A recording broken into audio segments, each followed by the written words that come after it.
Ассалаумағалейкум достар, қалдарыңыз қалай? Көп адам менен сұрайды, сен қай клубқа жанкүйерсің деп. Испаниядағы Реал Мадрид емес, Барселонада емес, дәл осы артымда көп достар кімге жанкүйер екенімді алға орда, алға сілтек.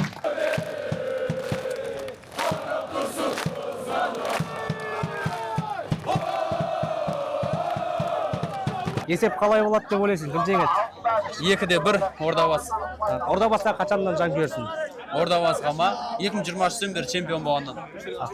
Соңғы рет көп жылдан бері Ордабасы Ақтөбеден ұта алмай келе жатыр. Бүгін қандай? Бүгін 5 жылдан бері ұта алмай жатыр, енді ұтатын шығар, енді көреміз. Қалай атмосфера? Атмосфера зор.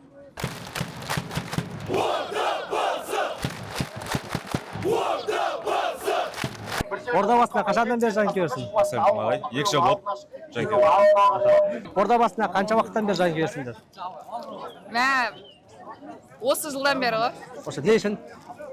Білмеймін, футбол ұнай бастады сосын ғой. Қай жағы ұнай бастады? Атмосферасы. Атмосферасы. Жалпы көп адам айтады, қыздар футболға қызықпайды деп. Сіздер қалай қызығып кеттіңіздер? Футболға ма? Сол өткен алдыңғы жылы Қайрат пен Реал Мадрид матчынан кейін қызық бастадым ғой. Содан кейін. Бүгін кім жеңіске жетеді деп ойлайсыз? Қанша есеп болады? Ордабасы 2-1. 2-1. Рахмет.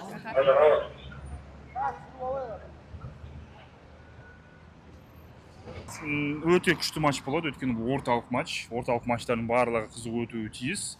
Бүгін енді қорғаныс емес, кезінде ана көрдік қой, ПСЖ Бавария ойынын көрдің ғой, 5-4. Не масқара болды, қорғаныс қайда болды, қақпашылар қайда болды деген көп сұрақ туындады ғой. Осы ойыннан кейін де сондай сұрақтар туындайтын секілді, себебі Ордабасының алдағы шептегі футболшылар өте мықты. Ақтөбенің алдағы шептегі футболшылар өте мықты. Қазір команда ел майда ұтып, өте жақсы ойын өрнегін көрсетіп жатыр. Соңғы кездері сол себептен мен бір кемінде 4 гол соғылады деген үмітпен келдім Шымкентке арнайы. Бірақ енді соңғы нәтижелерге қарасақ, Ордабасы кішігірім фаворит сияқты. Артымызда тек аспанас өкілдері шерулетіп келе жатыр. Қанша 350, башты 400 адамға жеткен шеру болып жатыр. Шерулетіп келеді қазір бәрі. Командаға қолдау көрсетуге дайын.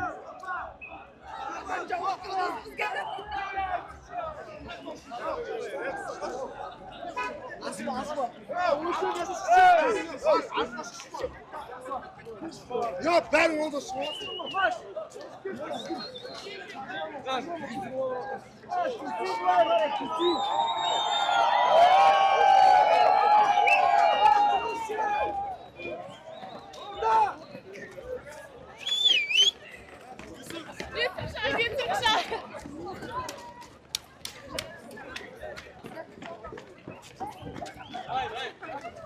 Айта алмаймыз әлі артта қаншама колонна келе жатыр, оның барлығын түсіріп мүмкін емес. Бұл жерде түсіретін болсаң 3-4 минутқа дейін қаласың. Сол үшін ішке қарай бізде жылжып жатырмыз. Іштегі атмосфераны көрсетеміз барлығын. 400 адам, 350 адам деген оңай емес. Үлкен шеру болып жатыр. Мықты. Ордабасы дәл осындай деңгейге жетеді деп тура 4 жыл, 5 жыл бұрын айтса, мен сенбейтін едім. Бірақ 4 жыл, 5 жылдан кейін міне шынымен де үлкен жанкүйерлері бар, базасы бар, қолдаушылары бар, үлкен клубқа айналып жатқанына, Шымкенттік клубтың, туған жерімнің клубының осылай болып жатқанына мен өте қатты қуаныштымын. Жақсы. Жанкүйерлерге де командаға да бірдей қолдау көрсетіліп жатыр. Жаңадан келген басшылық дұрыс бұл ұстаным. Баяғыда дәл осындай шерулерді тек қана Реал Мадрид, Барселона, Манчестер Сити, Арсенал ойнаған матчтарда трансляциядан ғана көретін едік. Ендеше қазір өзіміздің елде де осындайлар болып жатыр. Ендеше қызық. Маған да қызық. Дәл осындай шеруде жүрген. Тұңғыш рет, бірінші рет осындай шеруде болып жатырмын. Атмосферасы өте керемет. Наны қара дейтіндей болып жатыр ма? Потолок болып жатыр, потолок. Шымкент өте жақын арада нағыз футбольный қала болады, құдай қаласа. Болып жатыр уже, бастап кетті.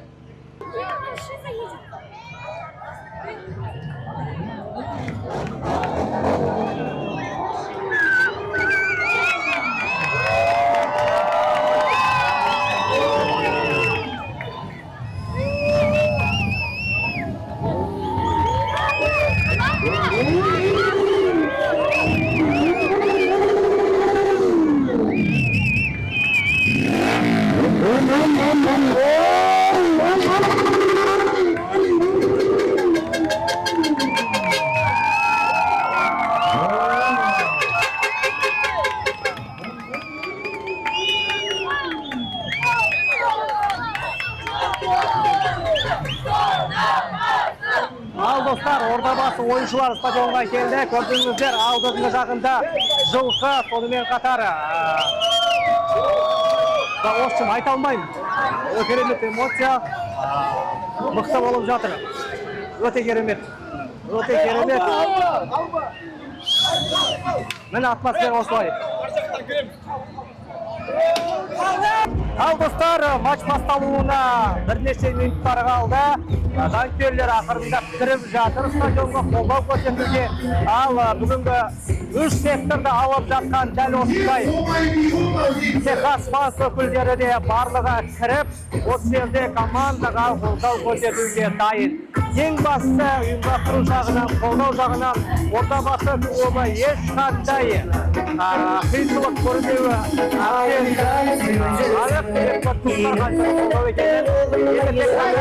осыны ақтап жеңіске жетіп ұшықпай алса дұрыс болады.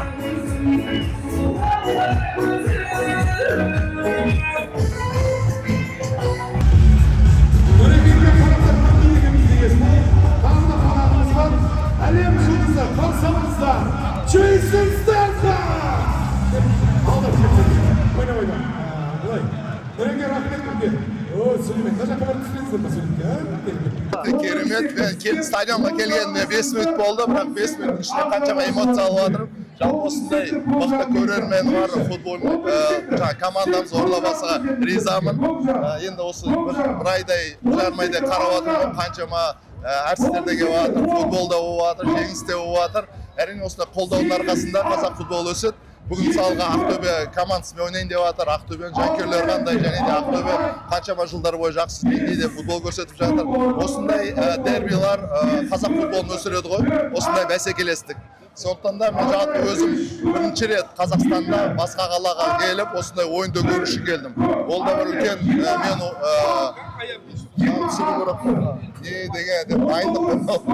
сонымен жалпы осындай футбол жетістікке алып келеді. Қазақ футболы қаншалықты дамып жатыр деп ойлайсыз? Біздің президентіміз айтты ғой, енді жалпы футбол командаларын жекелендіру керек деп. Жалпы біз кино саласында салыстыратын болсақ, қазір жеке компаниялар көп үлес қосып жүрді осы индустрияның қалыптасуына.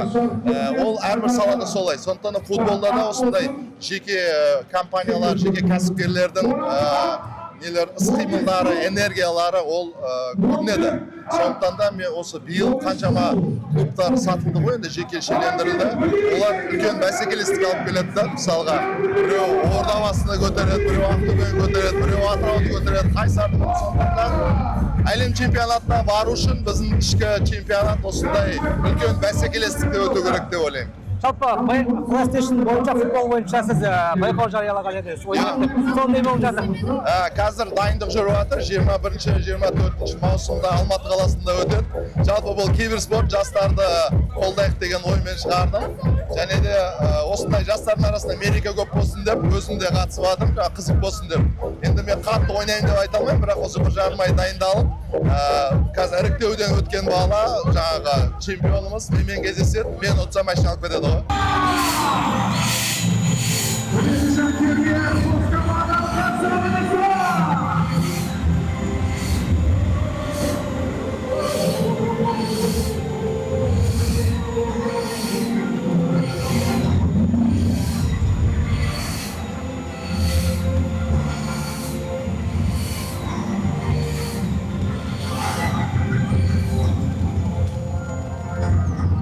Ордабасы мен Ертіс арасындағы матчта болғанбыз, бірінші турда. Атмосфера осындай керемет болған.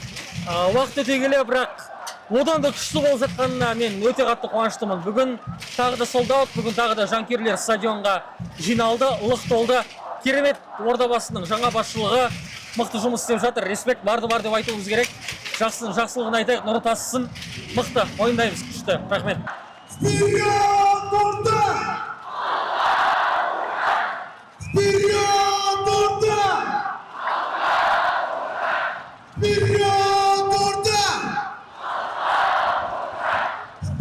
Ал достар, ойын басталды. Алғашқы минуттар кетіп жатыр. Алғашқы күн болсалары қызық болып тұр. Жанкүйерлер тола, стадионда иіле шарша орын жоқ. Техас Ультрафанстың да 3000 жанкүйер осында, одан бөлек қаншама жанкүйерлер, көрермендер келді стадионға. Қолдарда жаңбыр жауып тұрғанына қарамастан командаға қолдау көрсетіп жатыр. Алғашқы шабуылы болған, бірақ нәтижелі болмаған сияқты. Ал Ордабасы бірден шабуылға көшті. Алғашқы болып жанкүйерлердің алдында гол соғып алғысы келіп тұр. Ал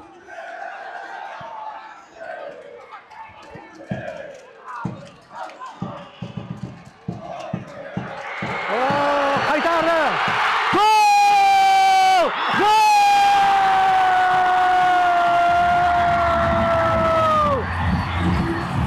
Ал достар, екінші минутта Ордабасы есепті ашты. Есепті ашуға.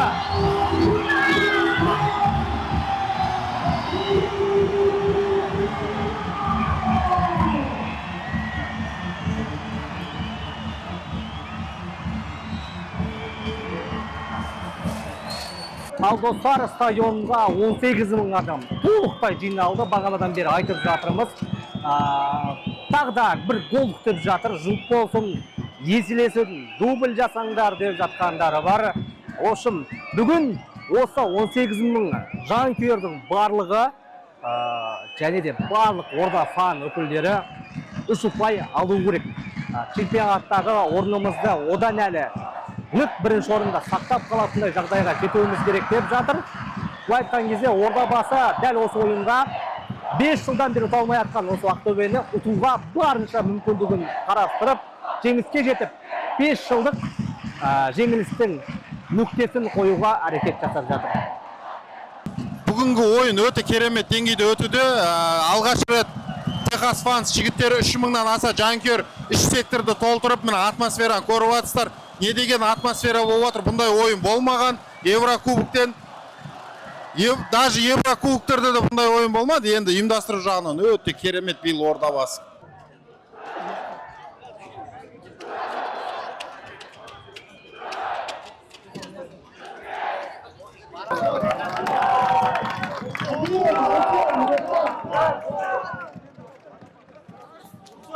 Ордабасы Ақтөбе ойындамын арнайы шақыртумен келдім. Жалпы мен өзім Италияда тұрамын, ойында Чемпиондар лигасында жұмыс істеген тәжірибем бар. Бүгін ешқандай европалық матчтан Чемпиондар лигасында кем емес, атмосфера өте керемет. Жанкүйерлерді қараңыздар, мында жарық жағып, ерекше бір атмосфера сыйлауда, одан сайын атмосфераны жақсартуда. Ал достар, ойынның бірінші тайым аяқталды. Бірінші тайымда екінші минутта салынған гол ғана болып тұр қазір. Одан кейін гол көрген жоқпыз. Жанкүйерлер барынша қолдап жатыр, айғайлап жатыр, қызық матч болып жатыр. Былай айтқан кезде дәл осы есеп еселене ма, еселенбей ма, Ақтөбе гол сала ма, әлде Ордабасыдағы гол да еселеп жеңіске деген нық қадам баса ма, екінші тайымда көреміз. Жаңбыр жауып жатыр, құйып жатыр, 15 минут болды. Бірақ жанкүйерлер әлі қолдауын тоқтатып жатқан жоқ. Команданы қолдауға жаңбыр ешқандай кедергі емес деп жатқан секілді. Екі команданың да жанкүйерлері, фанаттары өте белсенді қозғалып жатыр. Ақтөбе жанкүйерлері гол күтуде, ал Ордабасы тағы да бір гол салып алсақ, чемпионаттағы 3 ұпайымыз құтты болсын деп нық сеніммен отырған сияқты. Және де айтатын бір қызық факт, алматылықтар Дастан Сатпаев деп айқайлап жас ойыншысыны қолдаса, ал шымкенттіктер Жаслан Әмірді қолдап жатыр. Қазір замен ауысты, стадион орындан тұрып, Әмір деп айқайлады.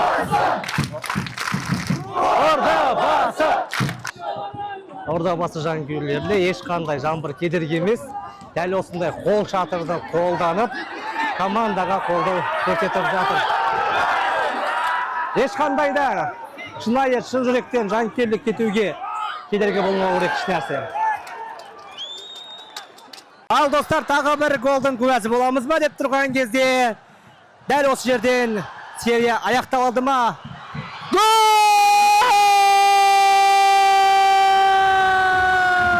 1-0 қосалқы 6-шы минутында Ордабасы еселеп кетті. Гол! Әмір гол салды. Екінші таймдар шығып, командаға жеңіс сыйлап отыр. Жаңа айттым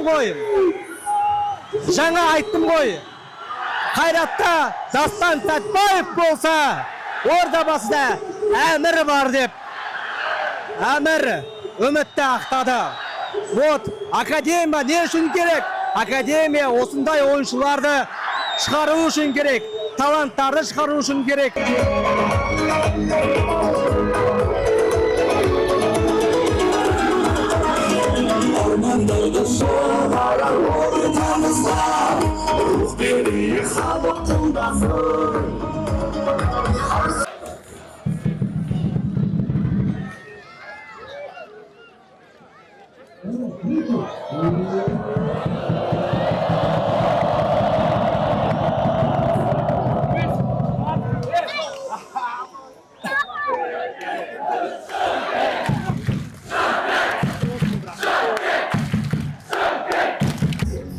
Керемет жанкүйерлерге рахмет, мынандай керемет атмосфера. Оның артында біраз еңбек жатыр, бірақ енді бүгін не ап айтам. Рахмет, өте керемет атмосфера. Жеңіс қашанда тәтті дейді. Артымызда команда өзі жанкүйерлеріне алғысын айтып жатыр. Өте қызық ойын болды. Көптен күткен жеңіс бұл. Барша Орда фандар команда басшылығы да келіп алғыстарын айтып жатыр жанкүйерлерге. Мықты, керемет. Стадионда эмоцияның арқасында, жанкүйер Техас Ванстың арқасында, қонақтар, жаңбыр дейсіз ғой, мен ойынды дұрыс көре алмадық, повторын көру керекпіз. Негізі есеп 2-0 өте керемет. Бірінші таймда, екінші таймда. Енді тотальный контроль деп айта алмаймын, бірақ екінші тайм соңына қарай біраз қыспақ қалды. Алайда жігіттер жеңілген жоқ. Мынау біздің жанкүйерлердің арқасында да деп ойлаймын. Жанкүйерлердің қолдауы жігіттерді шабыттандырған шығар мүмкін, бірақ сонда да соңғы минутада гол салып, конечно, эмоционально толқып тұрмыз, бірақ жеңіс бізде. Жасұлан Әмір гол соғады деп күттіңіз бе өзіңіз негізі? Жасұлан Әмірден мен ғана емес, бүкіл халық күтетін шығар, әр ойында бір пайдалы іс жасайды деп. Бүгін гол соқты, молодец, керемет. Алматыда Дастан Сәтбаев, Шымкентте Жасұлан Әмір, әрине. Ал достар, Шымкентте Ордабасы 5 жылға жалғасқан тәттілік сериясына нүкте қойып, соңғы минуттарда Әмірдің голымен есеп еселеп 2-0-мен жеңіске жетті. 18 000 көрерменнің алдында үміт ақтады Ордабасы ойыншылары. Сонымен қатар Техас Вансқа 3000 адам кіріп қосылды. Бұл жүйелі жұмыстың арқасында, дәл осындай атмосфераның арқасында команда жеңіске жетіп отыр. Барлық КПЛ командалар дәл осындай атмосфера жасаса, көрермендер қолдаса, футболымыз дамиды, және де осындай керемет атмосфералар болады. Ал ендеше келесі блокта кездескенше аман саулықта бізді достар. Ал кеттік.